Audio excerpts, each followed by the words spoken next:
കേരള മനസാക്ഷിയെ ഞെട്ടിച്ച ഉത്തരം കിട്ടാത്ത അതിക്രൂരമായ ഒരു കൊലപാതകം. കേരളത്തിലെ ആദ്യത്തെ ഹേബിയസ് കോർപ്പസ് കേസ്. കേരളത്തിലെ മുഖ്യമന്ത്രി നാണം കെട്ട് രാജിവെച്ച കേസ്. ഒരുപാട് മലയാള സിനിമകളിൽ നേരിട്ടോ അല്ലാതെയോ കഥ പറഞ്ഞ ഒരു കേസ്. മലയാളക്കരയിലും മലയാള സിനിമയിലും ചർച്ചയായി തീർന്ന ക്രൂരമായ ഒരു കൊലപാതക കേസ്. പറഞ്ഞു വന്നത് 1976 പി രാജൻ കേസിനെ കുറിച്ചാണ്.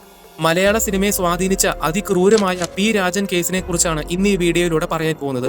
So once again welcome to box office.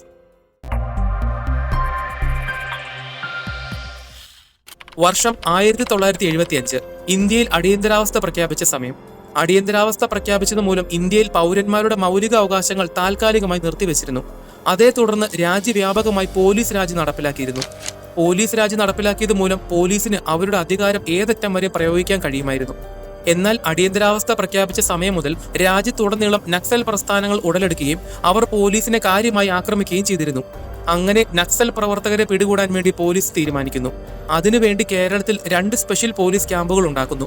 ഒന്ന് തിരുവനന്തപുരം ശാസ്തമംഗലത്തും 2 കോഴിക്കോട് കക്കയത്തും. അങ്ങനെ ഒരു ദിവസം കോഴിക്കോടുള്ള കായണ്ണ പോലീസ് സ്റ്റേഷൻ നക്സലുകൾ ആക്രമിക്കുകയും അതിൽ ഒരാളുടെ പേര് രാജൻ എന്നാണെന്നും പോലീസ് മനസ്സിലാക്കുന്നു. നക്സലുകളെ പിടികൂടുന്നതിന്റെ ഭാഗമായി രാജൻ എന്ന പേരുള്ള നക്സലിനെ പോലീസ് എല്ലായിടത്തും തിരയുന്നു. അവരുടെ തിരച്ചിൽ അവസാനിച്ചത് കോഴിക്കോട്ടെ ഇന്നത്തെ NIT ആയ അന്നത്തെ റീജിയണൽ എഞ്ചിനീയറിംഗ് കോളേജിലെ അവസാന വർഷ വിദ്യാർത്ഥിയായ രാജനിലാണ്. പഠിക്കാൻ മിടുക്കനായ, നന്നായി പാട്ടുപാടുന്ന, കോളേജിലെ ആർട്സ് ക്ലബ് സെക്രട്ടറി ആയിരുന്ന രാജൻ താമസിച്ചിരുന്ന കോളേജ് ഹോസ്റ്റലിൽ എത്തിയ പോലീസ് രാജൻ ആരാണെന്ന് ചോദിക്കുകയും ഒരു ചെറുപ്പക്കാരൻ കൈ ഉയർത്തി ഞാനാണ് രാജൻ എന്ന് പറയുകയും ചെയ്യുന്നു. ഇത് കേട്ട ഉടനെ മറ്റൊന്നും ചോദിക്കാതെ പോലീസ് രാജൻ എന്ന പി രാജൻ വാര്യരെ അറസ്റ്റ് ചെയ്യുന്നു. കലാലയ മത്സരം കഴിഞ്ഞ് ഹോസ്റ്റലിലെത്തിയ രാജനെയും സുഹൃത്തായ ജോസഫ് ചാലിയെയും പോലീസ് 1976 മാർച്ച് 1 പുലർച്ചെ 6:30 അറസ്റ്റ് ചെയ്തുകൊണ്ട് പോകുന്നു.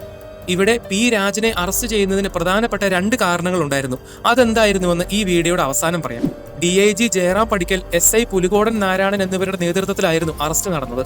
കുട്ടികളെ അറസ്റ്റ് ചെയ്ത് കൊണ്ടുപോയി എന്നറിഞ്ഞ കോളേജ് പ്രിൻസിപ്പാളും മറ്റ് അധ്യാപകരും സ്റ്റേഷനിലെത്തിയപ്പോൾ ജോസഫ് ചാലിയെ മാത്രമാണ് കണ്ടത്. അവിടെ രാജൻ ഉണ്ടായിരുന്നില്ല.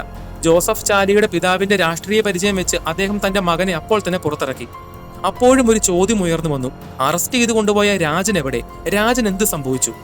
എന്നാൽ സ്റ്റേഷനിൽ കൊണ്ടുവന്ന രാജന് പോലീസിൽ നിന്നും കൊടിയ പീഡനമാണ് നേരിട്ടത്. പ്രത്യേകിച്ചും പോലീസിന്റെ അറിയപ്പെടുന്ന ഉരുട്ടൽ പ്രയോഗം വരെ അവർ രാജനിൽ നടത്തിയിരുന്നു. ഉരുട്ടൽ എന്ന് വെച്ചാൽ ഭാരമുള്ള ഒരു വലിയ മരക്കഷ്ണം പ്രതിയുടെ ദേഹത്തുകൂടെ ഉരുട്ടി വേദന എടുപ്പിച്ച് പീഡിപ്പിക്കുക എന്നതാണ്. ഒരു സാധാരണ മനുഷ്യന് താങ്ങാനാവുന്നതിലപ്പുറമായിരുന്നു ഉരുട്ടൽ. രാജന്റെ ശബ്ദം പുറത്തേക്ക് വരാതിരിക്കാൻ പീരാൻ എന്ന പോലീസ് ഉദ്യോഗസ്ഥൻ രാജന്റെ വായിൽ തുണി തിരികുന്നു. അങ്ങനെ SI പുലികോടന്റെ നേതൃത്വത്തിൽ പോലീസ് രാജനെ ക്രൂരമായി കൊലപ്പെടുത്തി. അന്ന് അവിടെ ഉണ്ടായിരുന്ന സഹതടവുകാരൻ പറഞ്ഞ അറിവുകളാണ് ഇതൊക്കെ. എന്നാൽ സ്റ്റേഷനിൽ വെച്ച് പോലീസിന്റെ കയ്യാൽ കൊല്ലപ്പെട്ട രാജന്റെ ഡെഡ് ബോഡി ഇതുവരെ കണ്ടെത്താൻ കഴിഞ്ഞില്ല. അങ്ങനെയെങ്കിൽ രാജന്റെ ഡെഡ് ബോഡിക്ക് എന്ത് സംഭവിച്ചു?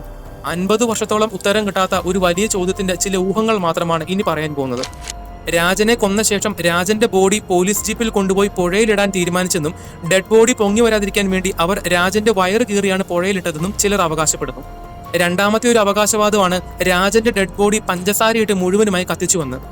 കക്കയം ഡാമിന്റെ അടുത്തുള്ള ഉരക്കുഴി വെള്ളച്ചാട്ടത്തിന് സമീപത്തായി രാജന്റെ ഡെഡ് ബോഡി കുഴിച്ചിട്ടെന്നും പിന്നീട് അത് പുറത്തെടുത്ത് പെട്രോൾ ഒഴിച്ച് കത്തിച്ച് രാജന്റെ ശരീരത്തിന്റെ അവശിഷ്ടങ്ങൾ വെള്ളച്ചാട്ടത്തിലേക്ക് എറിഞ്ഞ് മുഴുവൻ തെളിവുകളും നശിപ്പിച്ചുവെന്നും അവകാശപ്പെടുന്നുണ്ട്.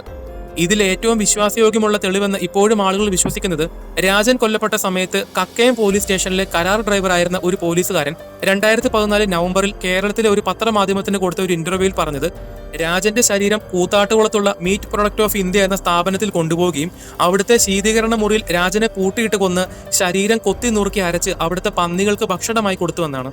നിലവിൽ ഇതാണ് വിശ്വാസയോഗ്യമായ തെളിവ് എന്ന് പലരും പറയുന്നുണ്ട്. എന്നാൽ രാജനെ പോലീസ് അറസ്റ്റ് ചെയ്ത് കൊണ്ടുപോയ ശേഷം തന്റെ മകനെ കാണുന്നതിന് വേണ്ടി രാജന്റെ അച്ഛനായ TV ഈച്ചര വാര്യർ കക്കയം പോലീസ് ക്യാമ്പിൽ രാജനെ അന്വേഷിച്ചു പോകുന്നു. എന്നാൽ രാജനെ അറസ്റ്റ് ചെയ്തിട്ടില്ല എന്ന് പറഞ്ഞ് പോലീസ് ഈച്ചര വാര്യരെ മടക്കി അയക്കുന്നു. ഇത്രയും ദിവസമായിട്ടും തന്റെ മകനെ കണ്ടെത്താൻ വേണ്ടി ഈച്ചര വാര്യർ തന്റെ സുഹൃത്തായ മുൻ മുഖ്യമന്ത്രി അച്യുതമേനോനെ കണ്ട് സഹായം ചോദിച്ചെങ്കിലും അച്യുതമേനോൻ സഹായിച്ചില്ല. എനിക്ക് പോയി ഉടുപ്പിട്ട് പിടിക്കാൻ പറ്റില്ലല്ലോ എന്ന് അച്യുതമേനോൻ തന്റെ മുഖത്തു നോക്കി പറഞ്ഞെന്ന് ഈച്ചര വാര്യർ തന്റെ ആത്മകഥയിൽ കൃത്യമായി രേഖപ്പെടുത്തിയിട്ടുണ്ട്. അടിയന്തരാവസ്ഥ കാലത്ത് അന്നത്തെ ആഭ്യന്തരമന്ത്രിയായിരുന്ന K കരുണാകരനും DIG ജയറാം പടിക്കലിനുമായിരുന്നു എല്ലാ കാര്യങ്ങളിലും പൂർണ്ണ അധികാരവും നിയന്ത്രണവും. അങ്ങനെ 1 വർഷം കഴിഞ്ഞു. രാജൻ എന്ത് സംഭവിച്ചുവെന്നും രാജൻ മരിച്ചെങ്കിൽ രാജന്റെ ബോഡി എവിടെ എന്നുള്ള ചോദ്യങ്ങൾ ബാക്കിയായി. 1977 മാർച്ച് 23 അടിയന്തരാവസ്ഥ ഔദ്യോഗികമായി അവസാനിച്ചു. ആഭ്യന്തരമന്ത്രിയായിരുന്ന K കരുണാകരൻ ഇലക്ഷനിൽ ജയിച്ച് മുഖ്യമന്ത്രിയായി. അതേ വർഷം ഈച്ചര വാര്യർ കോടതിയിൽ ഹേബിയസ് കോർപ്പസ് ഹർജി നൽകി. കേരള ചരിത്രത്തിലെ ആദ്യത്തെ ഹേബിയസ് കോർപ്പസ് ആയിരുന്നു ഈച്ചര വാര്യർ കോടതിയിൽ ഫയൽ ചെയ്തത്. ആ ഹർജിയിൽ മുഖ്യമന്ത്രിയായ കെ കരുണാകരൻ, DIG ജയറാം പടിക്കൽ, SI പുലുകോടൻ നാരായണൻ എന്നിവരുടെ പേരുകൾ ഉൾപ്പെട്ടിരുന്നു. രാജൻ എന്ത് സംഭവിച്ചു എന്നുള്ള ചോദ്യങ്ങൾക്ക് ഗവൺമെന്റ് മുഖത്തു നോക്കി കള്ളങ്ങൾ പറയാൻ ആരംഭിച്ചു. അടിയന്തരാവസ്ഥ കാലത്ത് കക്കയത്ത് അങ്ങനെ ഒരു പോലീസ് ക്യാമ്പ് ഇല്ലായിരുന്നുവെന്ന് കോടതിയിലും രാജനെ ഞങ്ങൾ അറസ്റ്റ് ചെയ്തിട്ടില്ല എന്ന് നിയമസഭയിലും മുഖ്യമന്ത്രിയായ കെ കരുണാകരൻ കള്ളം പറഞ്ഞു. അതിനുശേഷം രാജൻ മരിച്ചിട്ടില്ല എന്നും കെ കരുണാകരൻ കോടതിയിൽ സത്യവാങ്മൂലം നൽകി. സർക്കാർ കൊണ്ടുവന്ന കള്ളസാക്ഷികളുടെ മൊഴികളുടെ അടിസ്ഥാനത്തിൽ കോടതി കോളേജ് പ്രിൻസിപ്പാളുടെ മൊഴി വരെ തള്ളിക്കളഞ്ഞു. എന്നാൽ തിരഞ്ഞെടുപ്പ് വേളയിൽ കെ കരുണാകരൻ അറിയാതെ ചില വാക്കുകൾ പറഞ്ഞിരുന്നു. രാജൻ ഉൾപ്പെടെ ഒരുപാട് നക്സലുകളെ ഞങ്ങൾ ഒതുക്കിയെന്ന്. എന്നാൽ പിന്നീട് കേസ് തിരിഞ്ഞു മറിഞ്ഞപ്പോൾ രാജൻ സ്റ്റേഷനിലെ മറ്റു പ്രതികളുടെ മർദ്ദനം മൂലമാണ് മരണപ്പെട്ടതെന്നും തെളിവുകളില്ല എന്നും സർക്കാരും പോലീസും കോടതിയിൽ പറഞ്ഞു. പക്ഷേ രാജന്റെ ബോഡി നാളിതുവരെ കണ്ടെത്താൻ കഴിയാത്തത് മൂലം കോടതി പ്രതികളെ വിട്ടയച്ചു. എന്നാൽ രാജൻ സ്റ്റേഷനിൽ കൊല്ലപ്പെട്ട സമയത്ത് DIG ജയറാം പടിക്കൽ കരുണാകരനെ വിളിച്ച ട്രംപ് കോളിന്റെ തെളിവ് കോടതിക്ക് ലഭിച്ച സമയത്ത് കാണാതെ പോയ രാജനെ കോടതിയിൽ ഹാജരാക്കാനായി കോടതി ഇടക്കാല ഉത്തരവിട്ടു. കൊല്ലപ്പെട്ട രാജനെ എങ്ങനെയാണ് കോടതിയിൽ ഹാജരാക്കാൻ കഴിയുന്നത്? ഇവിടെയാണ് സർക്കാരിനും പോലീസിനും പൂട്ടുവീണത്. അങ്ങനെ 1977 മെയ് 22-ന് മുഖ്യമന്ത്രിയായ കെ കരുണാകരൻ രാജൻ കൊല്ലപ്പെട്ടെന്ന് കോടതി മുമ്പാകെ തുറന്നു പറഞ്ഞു. രാജന്റെ പിതാവായ ഈച്ചര വാര്യർ സമർപ്പിച്ച ഹേബിയസ് കോർപ്പസിന്റെ അടിസ്ഥാനത്തിൽ മുഖ്യമന്ത്രി കെ കരുണാകരനും DIGക്കും SIക്കും ഉൾപ്പെടെ എല്ലാവർക്കുമെതിരെ ക്രിമിനൽ നടപടി സ്വീകരിക്കാൻ കഴിയുമെന്ന് കോടതി ഈച്ചര വാര്യരോട് പറഞ്ഞു. എന്നാൽ ആ പാവമൃതന് വേണ്ടിയിരുന്നത് തന്റെ മകനെ തിരിച്ചു കിട്ടണമെന്ന് മാത്രമായിരുന്നു. നിയമസഭയിൽ കള്ളം പറയുകയും തെറ്റായ സത്യവാങ്മൂലം കോടതിയിൽ നൽകി കേസ് മനഃപൂർവ്വം അട്ടിമറിക്കാൻ ശ്രമിച്ചതിന്റെ പേരിൽ മുഖ്യമന്ത്രിയായ കെ കരുണാകരൻ തന്റെ മുഖ്യമന്ത്രി സ്ഥാനം രാജിവെച്ചു. മുഖ്യമന്ത്രിയായി കേവലം 1 മാസം കഴിഞ്ഞതിന് ശേഷമാണ് അദ്ദേഹം തന്റെ മുഖ്യമന്ത്രി സ്ഥാനം രാജിവെച്ചതെന്ന് പ്രത്യേകം ഓർക്കണം. തന്റെ മകനു വേണ്ടി വർഷങ്ങളോളം നിയമപോരാട്ടം നടത്തിയ ഈച്ചര വാര്യർ എന്ന ആ പാവമൃതന് പക്ഷേ തന്റെ മകൻ എങ്ങനെ മരിച്ചുവെന്നും എന്തിനു മകനെ അറസ്റ്റ് ചെയ്തുവെന്നും അവന്റെ ശവശരീരം എവിടെയാണെന്നും നാളിതുവരെയും അറിയാൻ കഴിഞ്ഞിട്ടില്ല. 1.5 വർഷം കഴിഞ്ഞിട്ടും രാജന്റെ ഡെഡ് ബോഡി കണ്ടുകിട്ടാത്തതുകൊണ്ട് 1977 നവംബർ 16-ന് സുപ്രീം കോടതി രാജന്റെ കേസ് തള്ളിക്കളയുന്നു. എന്നാൽ അപ്പോഴേക്കും ഈച്ചര വാര്യരുടെ ഒരു ആയുസിന്റെ സമ്പത്ത് മുഴുവൻ തന്റെ മകനെ കണ്ടെത്താൻ വേണ്ടി നടത്തിയ നിയമ പോരാട്ടങ്ങൾക്ക് വേണ്ടി അദ്ദേഹം ചെലവഴിച്ച് തീർത്തിരുന്നു. രാജന്റെ അമ്മ ശാരീരിക മാനസിക ബുദ്ധിമുട്ട് മൂലം ആശുപത്രിയിലാവുകയും 2000-ന് തുടക്കത്തിൽ അവർ മരണപ്പെടുകയും ചെയ്യുന്നു. മരിക്കുന്നതിന് മുൻപ് വരെ എന്റെ മകൻ എപ്പോ വരുമെന്നാണ് അവർ പറഞ്ഞിരുന്നത് എന്ന് രാജന്റെ സഹോദരി ഒരു ഇന്റർവ്യൂവിൽ പറഞ്ഞിട്ടുണ്ട്. ഒടുവിൽ 30 വർഷത്തെ തന്റെ നിയമ പോരാട്ടത്തിനൊടുവിൽ 2006-ൽ രാജന്റെ അച്ഛൻ ഈച്ചര വാര്യർ 85-ാം വയസ്സിൽ മരണപ്പെട്ടു. തന്റെ ഈ ഒറ്റയാൾ പോരാട്ടം വരും തലമുറകൾ അറിയണമെന്ന് അദ്ദേഹം തന്റെ ആത്മകഥയിൽ എഴുതിയിട്ടുണ്ട്. ഇന്നും ഉത്തരം കിട്ടാത്ത കേരള മനസാക്ഷിയെ പിടിച്ചുകുലുക്കിയ രാജൻ കേസ് മലയാള സിനിമയ്ക്ക് കൊടുത്തത് ഒരു വലിയ മുന്നേറ്റമായിരുന്നു. ഒരുപാട് സവിശേഷതകളുള്ള രാജൻ കേസ് മലയാള സിനിമയ്ക്ക് എണ്ണിയാലൊടുങ്ങാത്ത പ്രത്യേകതകൾ സംഭാവന ചെയ്തു. സുപ്രീം കോടതി രാജൻ കേസ് പൂർണ്ണമായി തള്ളിക്കളഞ്ഞിട്ട് 12 വർഷങ്ങൾക്ക് ശേഷം 1989-ൽ ഷാജി എൻ കരുൺ പിറവി എന്ന സിനിമയിലൂടെ അടിയന്തരാവസ്ഥ കാലത്ത് തന്റെ മകനെ അന്വേഷിച്ച് വീട് വിട്ടിറങ്ങിയ വൃദ്ധനായ ഒരു പിതാവിന്റെ കഥ പറഞ്ഞു. രാജന്റെ അച്ഛൻ ഈച്ചര വാര്യരെ ഓർമ്മിപ്പിക്കുന്ന കഥാപാത്രമാണെങ്കിലും സിനിമയിൽ കാണാതെ പോയ മകന്റെ പേര് രാജൻ എന്നതിന് പകരം രഘു എന്നാക്കി മാറ്റി. സിനിമയുടെ ക്ലൈമാക്സിൽ തന്റെ മകൻ മടങ്ങി വരില്ല എന്ന് രഘുവിന്റെ സഹോദരി പറയുന്നതും എന്നാൽ തന്റെ മകൻ മടങ്ങി വരുമെന്ന ചിന്തയിൽ ജീവിക്കുന്ന അച്ഛനെ കാണിച്ചുകൊണ്ടാണ് സിനിമ അവസാനിപ്പിക്കുന്നത്. പിറവി എന്ന മലയാള സിനിമ രാജ്യത്തിന്റെ അതിർത്തിക്കപ്പുറം ചർച്ചാ വിഷയമായി. ലോക പ്രശസ്ത കാനെ ഫിലിം ഫെസ്റ്റിവലിൽ പ്രദർശിപ്പിച്ച ആദ്യത്തെ മലയാള സിനിമയായി മാറി പിറവി.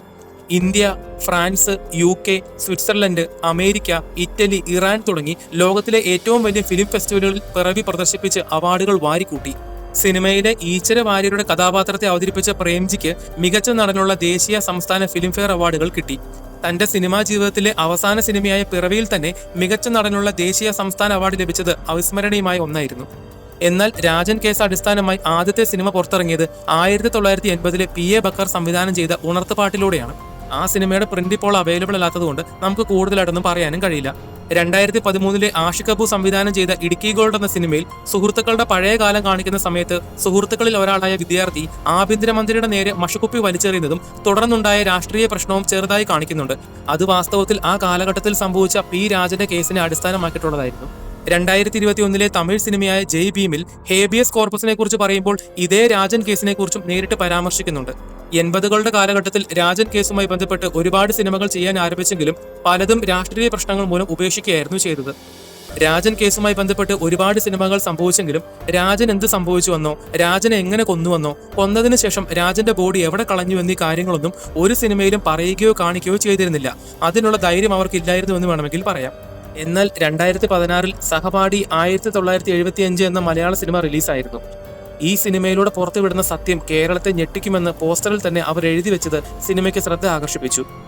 രാജൻ കേസിനെ കുറിച്ച് സിനിമയിൽ പറയുന്നുണ്ടെങ്കിലും രാജനെ കൊന്ന് ശരീരം പുഴയിലെറിയുന്നതായിട്ടാണ് സിനിമയിൽ കാണിക്കുന്നത്. പിന്നീട് 2018 പുറത്തിറങ്ങിയ കാറ്റ് വിതച്ചവർ എന്ന സിനിമയിലൂടെയാണ് രാജൻ കേസിന്റെ പല വീക്ഷണത്തിൽ നിന്നുമുള്ള കഥ പറയുന്നത്. രാജൻ എന്ത് സംഭവിച്ചു എന്ന് അന്വേഷിക്കുന്ന ഒരു പോലീസ് ഉദ്യോഗസ്ഥൻ രാജൻ കേസിലെ മന്ത്രിമാരെയും സർക്കാരിനെയും പോലീസ് ഉദ്യോഗസ്ഥരെയും കണക്കിന് സിനിമയിൽ വിമർശിക്കുന്നുണ്ട്. ആ സിനിമയിൽ കക്കയം ഡാമിന്റെ സമീപത്തുള്ള കാട്ടിൽ വെച്ച് രാജനെ പെട്രോൾ ഒഴിച്ച് കത്തിക്കുകയും ആ സമയം തീ കണ്ട് അവിടേക്ക് ഓടി വന്ന ആദിവാസികളെ പോലീസ് വിരട്ടി ഓടിച്ചെന്നും പെട്രോൾ തീർന്നതിന് ശേഷം അവർ സഞ്ചരിച്ച പോലീസ് ജീപ്പിന്റെ പെട്രോൾ ഊറ്റി രാജനെ കത്തിക്കുകയായിരുന്നു എന്നാണ് സിനിമയിൽ കാണിക്കുന്നത്. പല വ്യക്തികളുടെ വീക്ഷണത്തിലൂടെയാണ് രാജന്റെ കഥ ഈ സിനിമയിൽ വ്യക്തമായി പറഞ്ഞിട്ടുള്ളത്. ഓറിയന്റൽ ഫിലിം ഇൻസ്റ്റിറ്റ്യൂട്ട് ആയിരുന്നു ഈ സിനിമ നിർമ്മിച്ചത്. ഈ സിനിമ കൂടാതെ ഒരുപാട് മലയാള സിനിമകളിൽ രാജൻ കഥ ഇൻസ്പയർ ചെയ്ത് കഥകളിൽ മാറ്റം വരുത്തിയ സിനിമകൾ ഉണ്ടാക്കിയിട്ടുണ്ട്. അത്രയേറെ ഇമ്പാക്ട് ഉണ്ടാക്കാവുന്ന ഒരു സ്റ്റോറിയായിരുന്നു രാജൻ കേസ്. രാജൻ പഠിച്ചിരുന്ന കോഴിക്കോട്ടെ NIT കോളേജിൽ എല്ലാ വർഷവും രാജൻ അനുസ്മരണത്തോട് ബന്ധപ്പെട്ട് രാഗം മേളം സംഘടിപ്പിച്ചു പോരുന്നുണ്ട്. 30 വർഷത്തിനു ശേഷം രാജന്റെ അച്ഛൻ ഈച്ചര വാര്യർ 2006 മരണപ്പെട്ടെങ്കിലും ഈച്ചര വാര്യർ മുഖ്യമന്ത്രിക്കും ഇന്ത്യൻ പ്രസിഡന്റിനും കേന്ദ്ര ആഭ്യന്തര മന്ത്രിമാർക്കും ഇന്ത്യയിലുള്ള എല്ലാ MP മാർക്കും നിവേദനം എഴുതിയിട്ടും എന്തിന് രാജനെ അറസ്റ്റ് ചെയ്തു, രാജൻ എന്ത് സംഭവിച്ചു, രാജന്റെ ബോഡി എവിടെ എന്നുള്ള ചോദ്യത്തിന് ഇതുവരെയും കൃത്യമായ ഉത്തരം കിട്ടിയിട്ടില്ല. എന്നാൽ ഇവിടെ 2 സംശയങ്ങളാണ് ഉള്ളത്. ഒന്നാമത്തെ കാരണം അടിയന്തരാവസ്ഥ കാലത്ത് നക്സൽ പ്രസ്ഥാനത്തിൽ പ്രവർത്തിച്ചിരുന്ന ഒരു നക്സലേറ്റ് ആയിരുന്നു രാജനെന്നും അതുകൊണ്ടാണ് രാജനെ അറസ്റ്റ് ചെയ്തത് എന്നായിരുന്നു ഒരു തെളിവ്. അങ്ങനെ പറയാനുള്ള കാരണം പ്രമുഖ നക്സൽ നേതാവായ മുരളി കണ്ണമ്പള്ളി കൗമുദി TVക്ക് കൊടുത്തൊരു ഇന്റർവ്യൂവിൽ രാജൻ നക്സലേറ്റ് ആയിരുന്നു എന്ന് പറഞ്ഞിട്ടുണ്ട്. രണ്ടാമത്തെ കാരണം അടിയന്തരാവസ്ഥ കാലത്ത് കരുണാകരൻ പങ്കെടുത്ത ഒരു പ്രോഗ്രാമിൽ കരുണാകരനെ അവഹേളിക്കുന്ന ഒരു ഗാനം രാജൻ ആലപിച്ചെന്നും അതേ തുടർന്നാണ് രാജനെ അറസ്റ്റ് ചെയ്തതെന്നാണ് പറയപ്പെടുന്നത്. മലയാള സിനിമയെ ഏറെ സ്വാധീനിച്ച രാജൻ കേസും മലയാള സിനിമയും എന്നുള്ള ഈ ഒരു വീഡിയോ നിങ്ങൾക്ക് ഇഷ്ടപ്പെട്ടെങ്കിൽ നിങ്ങളുടെ അഭിപ്രായങ്ങൾ കമന്റ് ബോക്സിൽ രേഖപ്പെടുത്തുക. അപ്പോൾ അടുത്തൊരു വീഡിയോയുമായി വരുന്നത് വരെ ബൈ.